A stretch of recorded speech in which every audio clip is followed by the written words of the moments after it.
Hare Nama, Hare Nama eva kevalam, Kalo nasteva, nasteva, nasteva gatiranyata.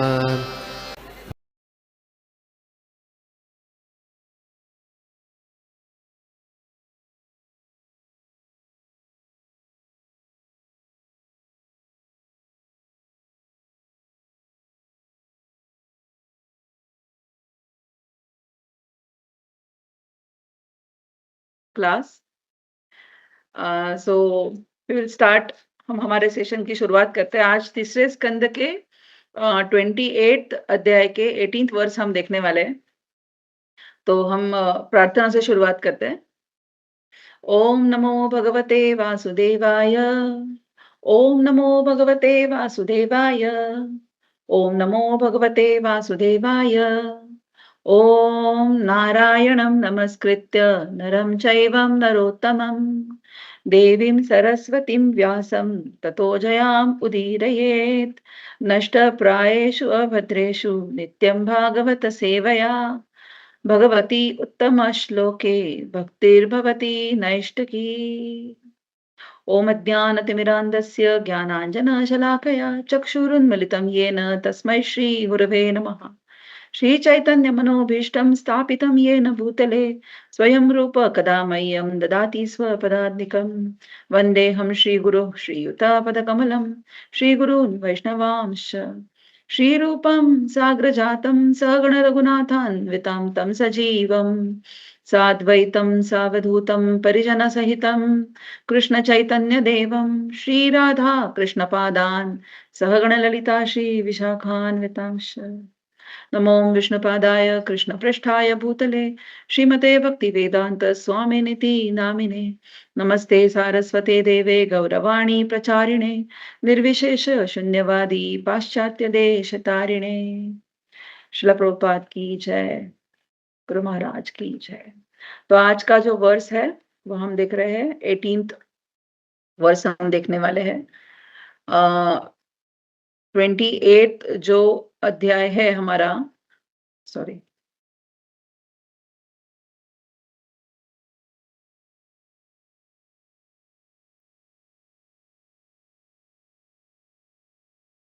इसको हम देखते हैं। Prabhuji, give me a minute, huh? Yeah. Okay, Mata. You want to share something? No, Prabhuji, I'm just opening the verse. Okay.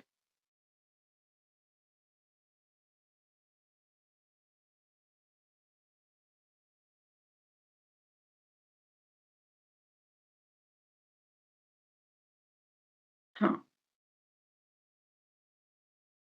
आज का verse भी बहुत सुंदर है। कपिल मुनि जो यहाँ पर कपिल देव देवहूति माता को अष्टांग योग के माध्यम से भगवान की भक्ति के बारे में बता रहे हैं।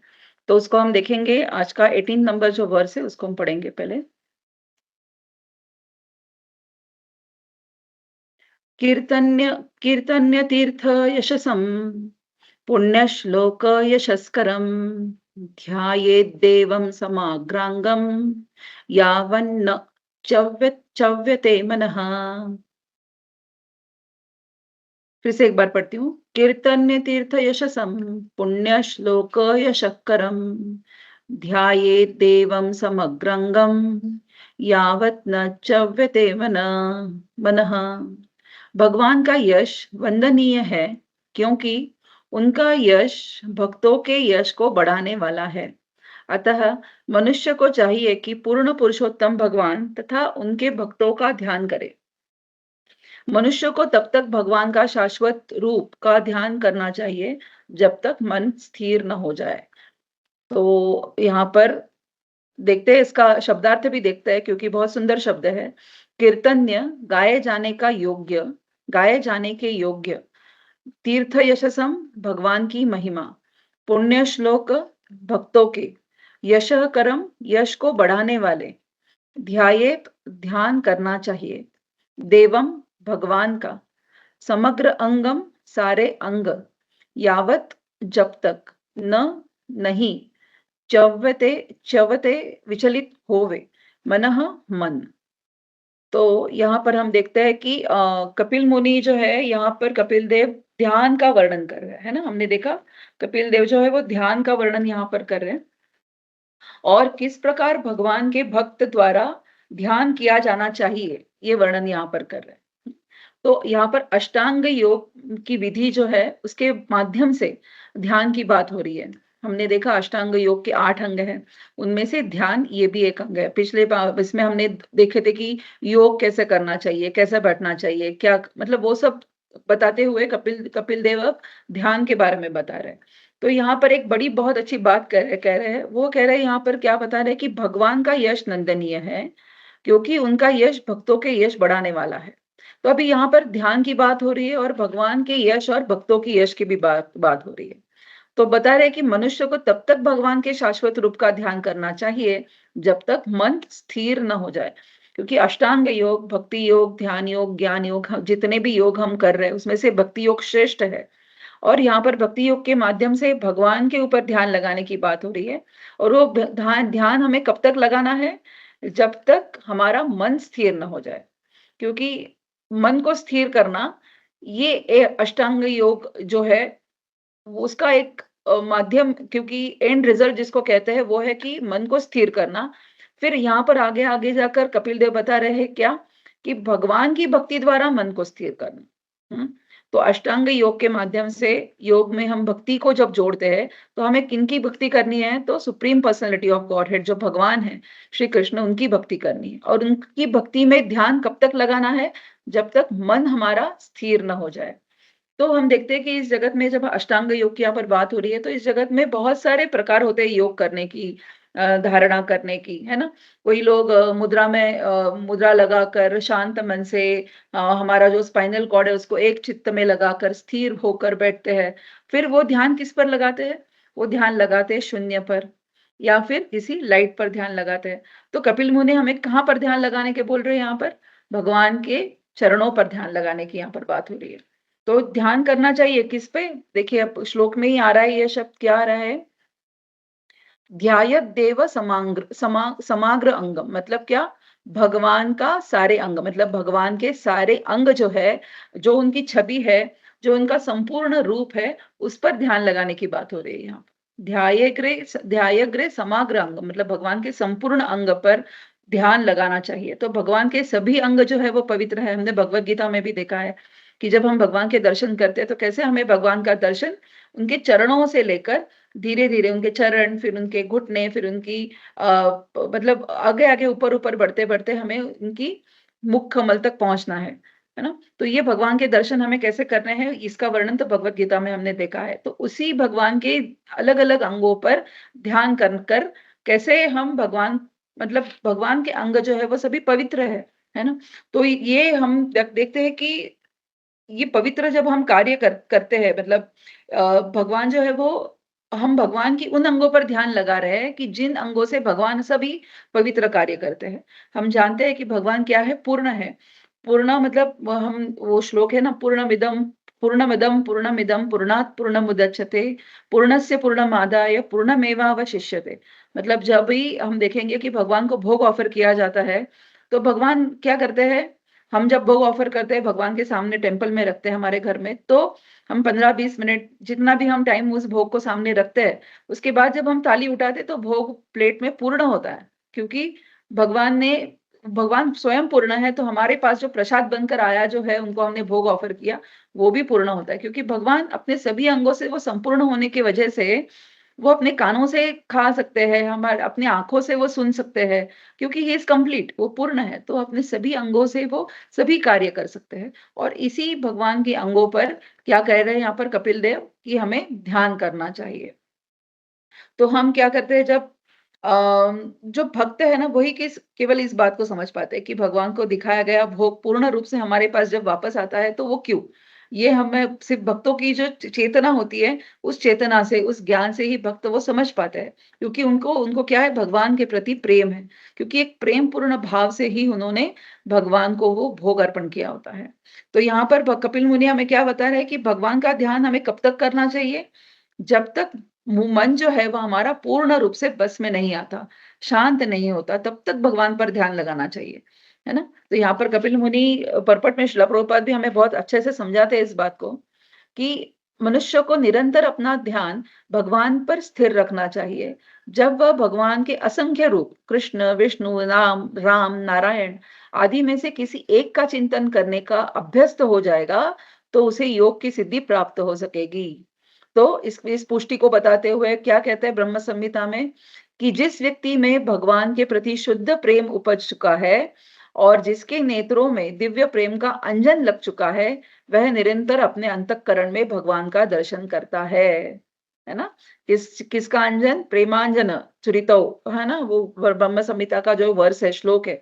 तो जिसके नयनों में, नेत्रों में, क्योंकि भगवान के दर्शन करने के लिए भगवान संपूर्ण है, वो अपनी आंखों से खा सकते हैं, आंखों से सिर्फ देखने का कार्य नहीं करते, लेकिन हम जो जीव है, हम बद्ध जीव है, तो हमारे सेंसेस भी लिमिटेड, हमारी लिमिटेशन है, तो हम हमारे सिर्फ आंखों से देखने का ही काम कर सकते हैं।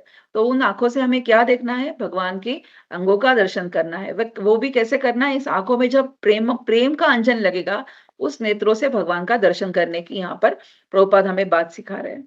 तो भक्तगण विशेष रूप से श्याम सुंदर के सुंदर श्याम रूप का दर्शन करते हैं। यही योग की सिद्धि है। इस योग पद्धति को तब तक चालू रखना चाहिए जब तक मन क्षण भर भी न चलायमान हो, है ना? विष्णु का स्वरूप सर्वोच्च पुरुष और ऋषियों तथा मुनियों को सदैव दृष्टिगोचर होता है। तो यहाँ पर क्या बात हो रही है कि जो मुनि है, संत जन है, वो क्या करते हैं? वो सदैव निरंतर अपनी प्रेम चक्षु से भगवान का दर्शन करते रहते हैं। लेकिन हम जैसे बद्ध जीव है, हमें क्या करने की जरूरत है? एक ध्यान पूर्वक हमेशा याद कर कर भगवान का दर्शन जितनी बार भी, इसीलिए कहा जाता है, श्रील प्रभुपाद कहते हैं कि हफ्ते भर में रोज नहीं तो एटलीस्ट संडे को एक बार टेम्पल जाइए। वो क्यों जाइए? कि भगवान का आप दर्शन कर सके, है ना? आजकल मोबाइल में, यूट्यूब में हम देखते हैं, टीवी पे हम देखते हैं, चैनल्स पे कि भगवान के दर्शन के कितने सारे चैनल खुले हुए हैं। हाँ, वहां पर सभी भगवान, मतलब सभी जो देवी देवताओं के दर्शन चलते रहते हैं, है ना? चैनल होते हैं उसके लिए स्पेसिफिक। तो हम जो देखते हैं कि हमारे यूट्यूब में, अगर हमें एक यूट्यूब चैनल हमने सब्सक्राइब करके रखा है वृंदावन डॉट टीवी या फिर मायापुर डॉट टीवी का, तो हमें उनके डेली दर्शन आते हैं। राधा रमन जी के डेली डेली दर्शन आते हैं। तो एक भक्त जो होता है वो क्या करता है? इन दर्शन की लालसा भी रखता है ना? इन दर्शन की लालसा रखता है कि आज भगवान ने, डेटीज ने कौन से कपड़े पहने होंगे, कैसा उनका वस्त्र पोशाक होगा, कैसे उनके आभूषण होंगे। जब पुष्याभिषेक हुआ तो कितने सभी टेम्पल्स में 3 जनवरी 4 जनवरी को ऑलमोस्ट सभी टेम्पल्स में पुष्याभिषेक हुआ। तो कितने सुंदर दर्शन हमें मिले भगवान के तभी। अलग अलग डेटीज थे हमारे, लेकिन उनके अलग अलग दर्शन इतने सुंदर पोशाक के साथों में हमें मिले। लेकिन ये हमारे हमारे बद्ध जीवों के लिए ये अलग अलग त्योहार बनाए गए हैं। क्यों? ताकि उस वक्त हम जाकर भगवान के दर्शन कर सके। लेकिन संत जन जो होते हैं, उनकी दर्शन की, उनको ऐसे स्पेसिफिक टाइम की या फिर स्पेसिफिक दिन की जरूरत नहीं होती। वो हमेशा हमेशा हमेशा 24 आवर्स 365 डेज अपने प्रेमांजन से, मतलब वो प्रेम भरे नयनों से भगवान का दर्शन हमेशा करते रहते हैं। तो क्यों हम देखते हैं ऐसे कि यहाँ पर श्रील प्रभुपाद कह रहे हैं कि इसीलिए क्या है कि भक्तों को दर्शन करने के लिए अर्च विग्रह के रूप में भगवान दिए गए हैं, है ना? प्रभुपाद पर्पट में हमें समझाते हैं। वो कहते हैं कि भक्तों के दर्शनार्थ 8 प्रकार के स्वरूपों की संस्तुति की गई है। ये स्वरूप बालू, मिट्टी, काष्ठ या पत्थर के बनाए जा सकते हैं, या इनका मन में ध्यान किया जा सकता है, या रत्नों, धातु या विविध रंगों से बनाया जा सकता है। किंतु इन सब रूपों का एक सा महत्व है। ऐसा नहीं कि यदि कोई किसी रूप का मन में ध्यान करता है, तो मंदिर में पूजा किए जाने वाले रूप से वह भिन्न होता है। भगवान परम है, अतः इन दोनों में कोई अंतर नहीं है। मतलब यहाँ पर अर्च विग्रहों के बारे में बात हो रही है, क्योंकि इस 8 प्रकार से अर्च विग्रह बनाए जाते हैं, बालू, मिट्टी, धातु, है ना? हम देखते हैं।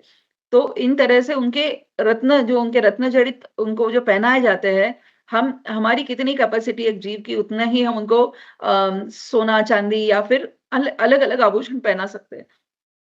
तो लेकिन यहाँ पर ये जो अर्च विग्रह की बात हो रही है, ये यहाँ पर क्या बता रहे हैं कि ये किसके लिए बनाए गए? अर्च विग्रह टेम्पल में बनाए गए हैं, हम जैसे बद्ध जीवों के लिए, ताकि हम वहां पर जाए, भगवान के दर्शन करें और उनकी प्रेममयी कृपा जो है वो हम पा सके। तो हम देखते हैं कि भगवान जो है यहाँ पर श्रील प्रभुपाद कह रहे हैं कि उसमें कोई अंतर नहीं है। भगवान और भगवान के जैसे नामों में कोई अंतर नहीं है। उसी तरह से जो दर्शन हम मंदिरों में जाकर पाते हैं भगवान के, उसमें भी कोई अंतर नहीं है। तो हम देखते हैं कि अर्चक गृह के रूप में वो प्रकट होते हैं ताकि निरंतर ये जो संसार है पूरा, वो निरंतर भगवान के दर्शन पा सके। है ना? मतलब भगवान इतने कृपालु और दयालु है कि एक मिट्टी के स्वरूप में आकर वो हमारे सामने खड़े हो जाते हैं। क्यों? क्योंकि हे बद्ध जीव, तुम मेरा दर्शन करो, मेरी प्रेममयी भक्ति को पाओ, मुझे याद करो हमेशा। तो और मुझ पे ध्यान लगाकर, इस वर्स में जो बताया जा रहा है वो क्या है? मुझ पर ध्यान लगाकर अपने मन को मुझ पर स्थिर करो। ये कपिल देव यहाँ पर बताना चाहते हैं। तो यहाँ पर भगवान के दर्शन करने की भी विधि बताई गई है। हमने देखा है भगवद गीता में, जैसे मैंने कहा पहले भी, कि भगवान के दर्शन हमें कैसे करना चाहिए कि तुरंत हमें डायरेक्टली मंदिर में जाते ही उनके मुख की तरफ नहीं देखना, उनका मुख का दर्शन नहीं करना है। हमें दर्शन करना है उनके चरण कमलों से, है ना? पहले हमें उनके चरण कमलों का दर्शन करना है। कैसे उन्होंने पायल पहनी हुई है, कैसे उनके मतलब पैर में रत्न जड़ित कैसे लगाए गए हैं। ऐसे धीरे-धीरे कर ऊपर-ऊपर, जैसे ये भागवतम के अध्याय जो है, फर्स्ट और सेकंड जो कैंटो है, वो भगवान के चरण कमल है। और आगे-आगे बढ़कर जाकर वो 10वें अध्याय तक भगवान का मुख कमल बन जाता है। उसी तरह जैसे हम ये अध्ययन कर रहे हैं, उसी तरह से भगवान का दर्शन भी है, वो हमें स्टेप बाय स्टेप करना है। और वो कैसे करना है, उसकी विधि है कि उनके चरण कमलों से ऊपर जाकर हमें उनका धीरे-धीरे दर्शन करना है। और उसी पर भगवान का हमें ध्यान लगाना है। अगर मुझे भगवान के चरण कमल बहुत पसंद आ रहा है, किसी को भगवान का वक्षस्थल पसंद आ रहा है देखने के लिए, या फिर किसी को भगवान के जो हाथों में बांसुरी पकड़ी है, उनके हस्तों का दर्शन करना पसंद आता है ना? तो हमें कोई एक ऐसा माध्यम ढूंढना है। पहले भी मैंने ये एक बात किसी क्लास में सुनी थी कि हम जब भगवान के पूरे दर्शन करते हैं टेम्पल में जाकर, तो बहुत अच्छे से दर्शन करते हैं। लेकिन जब हम घर पे वापस आते हैं, तो हमें घर पर आने के बाद वो कुछ याद नहीं आता। अगर हम याद करें कि आज डेटीज़ ने कौन से कलर के वस्त्र पहने थे, भगवान को कौन से कलर का मुकुट पहनाया गया था, तो हमें वो तुरंत याद नहीं आता। हमें उसको याद करना पड़ता है ना? जगन्नाथ, बलदेव, सुभद्रा आज कौन से कैसे उनको पुष्प जो हार पहनाए थे फूलों फूलों के, वो किस कलर के थे, तुरंत याद नहीं आता हमें। तो इसीलिए इंस्टेड ऑफ लाइक पूरे के पूरे हम भगवान की उस अर्चा विग्रह को जब हम देखते हैं, उसके अलावा हम क्या कर सकते हैं, वो भी एक ऑप्शन है। लेकिन अगर नहीं, तो हम किसी के भगवान के एक अंग पर ध्यान अपना केंद्रित कर हम जभी भी भगवान के दर्शन करते हैं, दिन में 1 बार, 2 बार टेम्पल में जाकर, तो हम उसी भगवान के अंगों पर अगर अपना ध्यान केंद्रित करें, तो भगवान क्या है, मैंने पहले बताया, भगवान संपूर्ण है। तो भगवान के पूर्ण दर्शन करने के बराबर ही वो बात होती है। तो हम देखेंगे कि अष्टांग योग में ये जो ध्यान करने की विधि बताई है, उससे बहुत सरल और ईज़ी विधि है ये कि हम भगवान के रूप, गुण और लीला, उसके ऊपर हमारा ध्यान केंद्रित कर पाएँ। इसीलिए भगवान ने हमें श्रील प्रभुपाद ने हमें एबीसीडी की लैडर बताई है ना? ए फॉर, हम सब जानते हैं इसको, ए फॉर भक्तों का संग एसोसिएशन, है ना? भक्तों का संग करना, क्योंकि भगवान भक्तों के संग के माध्यम से ही हम भगवान की प्रीति तक पहुँच सकते हैं। क्योंकि हम सब जुड़े ही कृष्णा कॉन्शियसनेस में भक्तों की वजह से ही है। तो हम देखेंगे कि बाद में देखते हैं कि मतलब बी फॉर, जैसे हम श्रवण करें, तो उसको भक्तों के संग में ही हमें श्रवण करना है, बुक रीडिंग जिसको कहते हैं। तो हम श्रवण भी करते हैं, तो हमें भक्तों के संग में ही उसे करना है। चैंटिंग करनी है, तो हरिदास ठाकुर जैसे भक्त हैं जो अकेले में बैठकर अपनी नाम जप किया करते थे। लेकिन हम जैसे बद्ध जीवों को हमेशा भक्तों के संग में ही आकर भगवान के नामों का उच्चारण करना चाहिए। क्योंकि चैतन्य महाप्रभु हमें बताते हैं कि नाम संकीर्तन जो है, उसमें कितनी, उस विधि में कितनी पोटेंशियल है इस कलयुग में। स्पेसिफिक इस कलयुग में बहुत ज़्यादा पोटेंशियल है भगवान का नाम लेना, और जब वो भक्तों के संग में लिया जाता है, तो उसके इफेक्ट्स भी अलग होते हैं, है ना? भगवान की कृपा और ज़्यादा उसमें बरसती है, जब हम भक्तों के संग में आकर भगवान का नाम लेते हैं। और फिर बाद में बताया हमें डाइट, मतलब महाप्रसाद खाना कितना ज़रूरी है हमारे कॉन्शियस को क्लियर करने के लिए। तो ये सब चीज़ें हो रही है किसके लिए? अष्टांग योग के माध्यम से मन को स्थिर करने के लिए। लेकिन यहाँ पर हमें समझाया जा रहा है, हम भक्ति के इस रूपों से, भगवान के इस रूपों को देखकर भक्ति के माध्यम से कैसे मन को स्थिर कर सकते हैं। तो ये सभी विधियाँ जो है वो ध्यान कर जैसे मैंने अभी कहा, मन को बस करने के लिए है। एंड ऑफ द डे हमें रिजल्ट क्या है कि मन को मुझे बस करना है। लेकिन ये भी भगवान की कृपा के बिना नहीं हो सकता। हम कितने भी हाथ-पैर मारे यहाँ पर बैठकर, कितनी भी बातें करें, लेकिन जब तक भगवान की कृपा हम पर नहीं होती, तब तक मन को स्थिर कर पाना भी बहुत मुश्किल है। तो भगवान, जब हम देखेंगे कि एक जब टॉर्टोइस होता है, कछुआ, जब अपने अंडे देता है, तो वो क्या करता है, वो खुद होता है समंदर के पानी में, लेकिन उसके अंडे होते हैं वो समुद्र के तट पर। वो पानी में नहीं होते अंडे, तट पर रेत के नीचे उसने दबा के रखे, छुपा के रखे हुए होते हैं। और वो जो कछुआ होता है पानी के अंदर से अपनी जो अंडे हैं उसको एग्स को वो क्या करता रहता है, उसकी देखभाल करता रहता है, उसका ध्यान हमेशा उस पर रहता है। तो उसी तरह से आज हम कहेंगे कि भगवान गोलोक वृंदावन धाम में स्थित है, लेकिन हम यहाँ पर बैठकर भगवान के इन अर्च विग्रहों के माध्यम से भगवान के अंगों पर अगर ध्यान लगाते हैं, तो क्या होता है, भगवान जो है वो उससे भी भगवान के ध्यान को हम आकर्षित कर लेते हैं, है ना? और धीरे-धीरे क्या होता है कि हम ऐसे ही जैसे संत जनों की बात हो रही है कि जो वो दिन भर हमेशा हर वक़्त एक भी क्षण गँवाए बिना भगवान का ध्यान करते रहते हैं। उसी तरह से जैसे ही भगवान के क्या कहते हैं जिसको जो भगवान के गुण, रूप, लीला उस पर अगर हम हमारा ध्यान केंद्रित करें, तो क्या होगा भगवान की भी दृष्टि जो प्रेम दृष्टि है, वो हम पर कभी ना कभी आएगी और हमारा मन भी स्थिर होने में हमें मदद हो सकती है मतलब।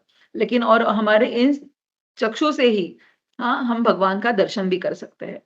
जी, ये बहुत ही क्या कहते हैं हमारे जो बद्ध जीवों को जो नए-नए नेत्र है वो बहुत ही लिमिटेड कैपेसिटी के साथ में। लेकिन जब उस पे अगर भगवान की कृपा होगी, तो मन के द्वारा, मन शांति के द्वारा हमारी जो नवविधा भक्ति जो हम फॉलो कर रहे हैं उसके द्वारा, जो ये एबीसीडी हमने अभी डिस्कस करी उसके द्वारा, हम क्या करेंगे भगवान कितने भी दूर हो, जैसे मैंने अभी टॉर्टोइस का एग्ज़ाम्पल दिया, वैसे भगवान कितने भी दूर हो लेकिन वो हमारे ऊपर ध्यान लगाए हैं, कि देखिए ये भक्त क्या कर रहा है ना? इस मानव शरीर को पाकर ये क्या कर रहा है? इसी तरह से हम भगवान की लीला सुनकर, रूप गुण का बारे में श्रवणम कर कर, भगवान की अंगों का दर्शन कर कर हम भगवान का ध्यान आकर्षित कर सकते हैं, भगवान को खुश कर सकते हैं। तो यहाँ पर और एक शब्द का वर्णन आया है इस वर्ष में, वो है पुण्य श्लोक यशस्करम। पुण्य श्लोक मीन्स भक्तों के, यशस्करम मतलब यश को बढ़ाने वाले। वो कौन है? स्वयं भगवान है। वो क्या करते हैं? यहाँ पर पुण्य श्लोक के बारे में बात हो रही है मतलब भगवान के बारे में पहली बात तो पुण्य कौन है? स्वयं भगवान है, जो संपूर्ण है। तो उनके बारे में सुनने को पुण्य श्रवणम हम कहते हैं। तो जिसका हमें क्या होगा? हमेशा लाभ होगा। तो मतलब कीर्तन करने से पहले भी श्रवणम होना बहुत ही आवश्यक है। तो इसके माध्यम से क्या होगा कि भगवान का ध्यान करना हमें सरल हो जाएगा। क्यों? क्योंकि हमने भगवान को समझ रहे हैं, हम भगवान के प्रति प्रेम की उत्पत्ति हो रही है जब भगवान की लीलाओं के बारे में सुन रहे हैं, उनका रूप कितना आकर्षण है। हमने पिछले वर्सेस में भी देखा कौन से कलर के वस्त्र उन्होंने पहने हैं, कैसे आभूषण उनके ऊपर चढ़े हुए हैं, वो कितने सुंदर दिख रहे हैं। ये सब हम क्यों बता रहे हैं हमें कपिल देव यहाँ पर? क्योंकि हम भगवान के ऊपर हमारी प्रेममयी माया जो है, भक्ति जो है वो जुड़ सके। तो जैसे ही हम भगवान का मतलब ध्यान के साथ में और यहाँ पर एक ऐसे महत्वपूर्ण बताई गई है क्या भक्तों की कीर्ति के बारे में बात हो रही है अब यहाँ पर। भगवान के ध्यान के बारे में बात होने के बाद अब आ रही है पुण्य श्रवण मतलब पुण्य श्लोक यशस्करम मतलब भक्तों की कीर्ति के बारे में यहाँ पर बात हो रही है। जैसे हम देखेंगे एक मिनट जैसे हम देखेंगे कि भगवान रामचंद्र है। भगवान रामचंद्र को जब वो समुद्र जो है ओशन को क्रॉस करना था, तो उनको क्या बनाना पड़ा? एक पुल बनाना पड़ा, ब्रिज बनाना पड़ा। लेकिन वही हनुमान जी ने, भक्त हनुमान ने उन्होंने क्या किया? एक ही जंप में, एक ही क्या कहते हैं जिसको छलांग में उन्होंने उस पूरे ओशन को, इतने बड़े ओशन को क्रॉस कर लिया। है ना? भगवान के भक्त में इतनी ताकत है। भगवान क्या कर रहे हैं? एक पुल बनाकर उस पे से जा रहे हैं, लेकिन भगवान के भक्त है एक छलांग में उस उतने पूरे ओशन को क्रॉस कर रहे हैं। जैसे हमने देखा कि ये कुरुक्षेत्र का जो युद्ध हुआ, उसके मेन कर्ता-धर्ता का ऑर्केस्ट्रा जिसको कहते हैं वो कौन है? स्वयं भगवान कृष्ण ही है। लेकिन पूरे उस युद्ध में वो सारथी बनकर रहे और अर्जुन और भीम उन्होंने उनका जो यश है उस युद्ध को जीतने का वो पूरा अर्जुन और भीम के इसमें मतलब उनको मिला क्यों? Because they got all glorification है ना? भगवान खुद सारथी बनकर रहे। फिर हम देखेंगे कि चैतन्य महाप्रभु ने हमें क्या बताया कि उनका नाम जप जो है भगवान का पृथ्वी ते आचे नगर आते ग्राम सर्वत्र प्रचार होई बे मेरा नाम जो बोल रहे हैं चैतन्य महाप्रभु वो क्यों क्या बता रहे हैं यहाँ पर कि इस वर्ल्ड के नुक एंड कॉर्नर में हर जगह पे मेरा नाम पहुंचे लेकिन वो खुद गए जहाँ पर हमारा अपना नाम प्रचार करने के लिए नहीं, उन्होंने शिला प्रभुपाद, भक्ति सिद्धांत स्वामी शिला प्रभुपाद उनको और उनके भक्तों को माध्यम बनाया। मतलब हमेशा क्या किया, पुण्य श्लोक यशस्करम, मतलब हमेशा भगवान ने भक्तों के नाम को हम कैसे और बढ़ा सके, उनकी ग्लोरिफिकेशन और बढ़ा सके, उस वैसे कार्य भगवान ने किया है। क्यों? क्योंकि भगवान कहते हैं कि अहम भक्त पराधीन, मैं हमेशा भक्तों के अधीन हूँ। मतलब गुरुवे गौरचंद्राय श्री राधिकाय तदालये कृष्णाय कृष्ण भक्ताय तद्भक्ताय नमो नमः।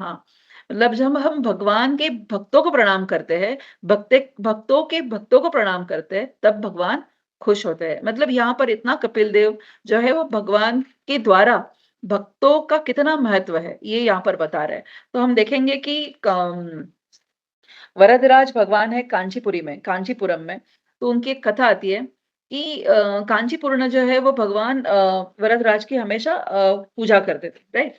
तो वो पूजा करते थे और इतनी उनकी भगवान के साथ प्रीति थी कि वो अगर उनके जो भक्त है उनको कोई भगवान से पूछना है तो वो कांचीपुरम के बारे माध्यम से उनको पूछते थे। तो एक भक्त आए तो उन्होंने भगवान कांचीपुरम से पूछा कि आप मेरी तरफ से भगवान को पूछ सकते हैं क्या कि क्या मैं इस जन्म में ही भगवत धाम लौट सकता हूँ? तो कांचीपुरम ने कहा ठीक है, मैं भगवान से पूछता हूँ। तो कांचीपुरम गए वरदराज के पास और उन्होंने भगवान से पूछा कि भक्त ऐसे है, वो पूछ रहे हैं क्या मैं इस जन्म में ही भगवत धाम वापस आ सकता हूँ? लेकिन वो तो अच्छी तरह से जितना मैं जानता हूँ वो भक्त तो है आपके, लेकिन साधना उनको जैसी जितनी करनी है उतनी तो वो साधना नहीं कर पा रहे। मतलब उनकी साधना तो ठीक-ठाक ही चल रही है। रोज़ तो मंगल आरती में नहीं आते हुए दिखते, लेकिन फिर भी उनकी इच्छा है कि वो आपकी मतलब भगवत धाम आ सकते हैं क्या? उनका ऐसा सवाल है। तो भगवान कांचीपुरम को आंसर करते हैं कि हाँ, ज़रूर। भले ही उसकी साधना कम हो लेकिन वो भगवत धाम आ सकते हैं। क्यों? क्योंकि उनकी आपके ऊपर श्रद्धा है, क्योंकि आपके ऊपर इतनी श्रद्धा है कि आप जाकर भगवान को मेरी तरफ से ये सवाल पूछ सकते हैं। है ना? तो ये उनकी जो आपके ऊपर श्रद्धा है इसके उसके वजह से वो ज़रूर मेरे पास आ सकते हैं। फिर कांचीपुरम ने पूछा कि चलो मैं भी पूछ लेता हूँ कि क्या मैं आपके पास पहुँच सकता हूँ भगवत धाम इस जन्म में? तो भगवान कहते हैं नहीं, आपके आप इस जन्म में मेरे पास नहीं आ सकते। तो कांचीपुरम जो है वो बहुत डिस्टर्ब हो जाते हैं और पूछते हैं भगवान को, भगवान ऐसा क्यों? मैं तो दिन-रात आपकी सेवा कर रहा हूँ। भगवान कहते हैं कि हाँ, तुम मेरी सेवा तो कर रहे हो, लेकिन तुम मेरी भक्तों की सेवा नहीं कर रहे हो। तो भगवान जब चाहते हैं कि हम भगवत धाम वापस लौटे, तो इस कथा के माध्यम से हम देखते हैं कि कितना ज़रूरी है भगवान की सेवा करना से ऊपर है भक्तों की सेवा करना। भक्त को सेवा जब हम करते हैं, वैष्णवों की सेवा जब करते हैं हम, तो भगवान बहुत ज़्यादा खुश हो जाते हैं। जहाँ पर हमें भगवत धाम वापस लौटने की जब हम इच्छा रखते हैं, तो पहले हमें ये बात ध्यान में रखनी है कि क्या मैं भगवान की सेवा के साथ में भगवान की सेवा के साथ में क्या मैं मेरे वैष्णव जो मेरे भाई-बहन हैं, हाँ, जो साधु है, जो आचार्य है हमारे, उनकी भी मैं सेवा कर रहा हूँ। ये हमें पूछना बहुत ज़रूरी है। देखना बहुत ज़रूरी है अपने आप में। तो कांचीपुरम क्या करते हैं कि एक महापूर्ण नाम के एक भक्त है भगवान के, उनके पास जाते हैं। कांचीपुरम बनकर नहीं जाते, वो अपने सन्यास वेश को निकाल लेते हैं। एक सर्वसाधारण मनुष्य बनकर वो जाते हैं और वहाँ पर जाकर उनकी गौशाला में वो कई समय तक सेवा करते हैं। क्योंकि उनको पता चलता है कि मैं यहाँ पर रहकर जो भगवान की सेवा कर रहा हूँ, उससे बढ़कर जिनकी सेवा कर रहा हूँ, उनको क्या पसंद है? उनको पसंद है कि मैं जाकर भक्तों की सेवा करूँ। तो जो भगवान को प्रिय है, वही हमें भक्तों को करना ज़रूरी है। ना कि इस लालच से कि मैं भगवत धाम वापस जा सकूँ, लेकिन पूरे मन से, श्रद्धा से, प्रेम से कि ये मेरे जिनकी जो मेरे प्रिय है, उनको प्रिय क्या है, वो मैं करूँ। हुँ? क्योंकि हम देखते हैं जब हम गृहस्थ आश्रम में रहते हैं तो फैमिली में रहने के बाद हम क्या करते हैं, हर चीज़ ऐसे करते हैं कि जो हमारे फैमिली मेंबर्स को अच्छे लगे, है ना? क्यों? क्योंकि हम उनसे प्यार करते हैं, है ना?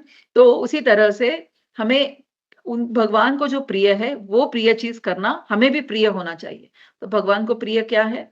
उनके भक्तों की सेवा करना। तो हम भी क्या कोशिश करें, ज़्यादा से ज़्यादा जितना हम वैष्णव के चरण कमलों में अपनी सेवा दे सके, इसीलिए सेवा भाव को श्रील प्रभुपाद ने बहुत ऊपर रखा है। हुँ? टेम्पल में सेवा की जा सकती है, टेम्पल में क्या कुछ नहीं किया जा सकता भक्तों के लिए, है ना? वैष्णव की सेवा मतलब आप वहाँ पर भगवान की स्वयं आर्च विग्रहों की सेवा करते-करते वैष्णवों की भी सेवा कर सकते हो। तो ये यहाँ पर हमें इस कथा से पता चलता है कि भगवान को भगवान फिर जब कांचीपुरम जाके जब उन्होंने ये सेवा करी गौशाला में, महापूर्ण भक्त की सेवा करी, तब जाकर भगवान उन पर प्रसन्न हुए और भगवान की प्रेममयी भक्ति को वो प्राप्त कर सके। तो क्या कहते हैं कि भगवान अ, यहाँ पर शिला प्रभुपाद भी परपट में आगे हमें ये बात बता रहे हैं कि अ, 1 मिनट हाँ। कभी-कभी पवित्र भक्त के नाम का जप संभव होता है। जिस प्रकार भगवान के पवित्र नाम के जप से कोई भी पवित्र हो जाता है, उसी तरह पवित्र भक्त के नाम के जप मात्र से ही पवित्र हो जाता है। तो यहाँ पर एक छोटा-सा पर्पट में श्रील प्रभुपाद चैतन्य महाप्रभु का एक पास टाइम हमें बता रहे हैं, उसको हम पढ़ लेते हैं। भगवान का शुद्ध भक्त तथा स्वयं भगवान अभिन्न है।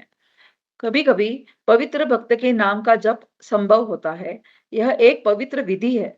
एक बार भगवान चैतन्य गोपियों के पवित्र नामों का कीर्तन कर रहे थे, तो उनके शिष्यों ने उनकी आलोचना की। आप गोपियों के नाम का कीर्तन क्यों कर रहे हैं? आप कृष्ण का कीर्तन क्यों नहीं करते? भगवान चैतन्य इस आलोचना से चिड़चिड़ाए, अतः उनके शिष्यों तथा उनके बीच कुछ मनमुटाव हो गया। उन्होंने कीर्तन की दिव्य विधि के विषय में इस तरह शिक्षा देने के लिए उन्हें प्रताड़ित करना चाहा। मतलब हम इससे समझ सकते हैं कि चैतन्य महाप्रभु के इस पास टाइम से कि हमें भगवान के भक्तों को भी याद करना, हाँ, उनकी सेवा करने के साथ-साथ उनको भी याद करना ये कितनी भक्ति की एक क्या कहते हैं ऐसा अंग है जो हमेशा नहीं कहा जाता। हम हर एक वर्ष में इसके बारे में नहीं पढ़ते या फिर नहीं सुनते, है ना? भगवान की भक्ति के बारे में ज़्यादा सुनते हैं, लेकिन ये ऐसा एक हिडन सीक्रेट है, हाँ, कि अभी तो ये हिडन तो है नहीं, ओपन सीक्रेट है, लेकिन हमें ये समझना ज़रूरी है कि सेवा करते वक़्त हमारा भाव क्या होना ज़रूरी है। कि मैं सेवा कर रही हूँ, मैं सेवा कर रहा हूँ क्यों? क्योंकि भगवान ये चाहते हैं कि मैं ये करूँ। भगवान इससे मेरे खुश हो जाएँगे, मैं भगवान को प्रसन्नता दे पाऊँगी ये कर कर और इस भाव से हमें भगवान की सेवा करना ज़रूरी है। भगवान अर्जुन को भी बताते हैं क्या? ये मैं जना पार्थ मतलब जो मेरे भक्त है, वो वास्तव में भक्त नहीं है, लेकिन जो मेरे भक्तों के भक्त है, वो वास्तव में मेरे भक्त हैं। हाँ? जो मेरी पूजा कर रहे हैं, मेरी अर्चना कर रहे हैं, मेरी भक्ति कर रहे हैं, उससे श्रेष्ठ मुझे कौन है? जो मेरे भक्तों के भक्त है, वो मुझे सर्वश्रेष्ठ है। तो भगवान से श्रेष्ठ तो कोई नहीं है, ये सब हम जानते हैं। लेकिन भगवान भक्तों को श्रेष्ठ क्यों मानते हैं? क्योंकि भक्त जो होते हैं, वो किसी रस के साथ में भगवान की भक्ति करते हैं। जैसे वात्सल्य रस, है ना? माधुर्य रस, साख्य रस और भगवान क्या है? उस रस को वो भगवान बहुत पसंद करते हैं। इसीलिए भगवान क्या चाहते हैं? भक्त जो है मेरे और मेरे भक्तों के भक्त हैं, उनकी हमेशा हमें करनी ज़रूरी है। क्योंकि ये जो एक श्लोक मैंने अभी कहा पहले, गुरुवे गौरचंद्राय शिराधिकाय तदालये, कृष्णाय कृष्ण भक्ताय तद्भक्ताय नमो नमः। जब मेरी इनिशिएशन की प्रोसेस में बहुत देरी हो रही थी, ताकि मैं बहुत साधना भी कर रही थी।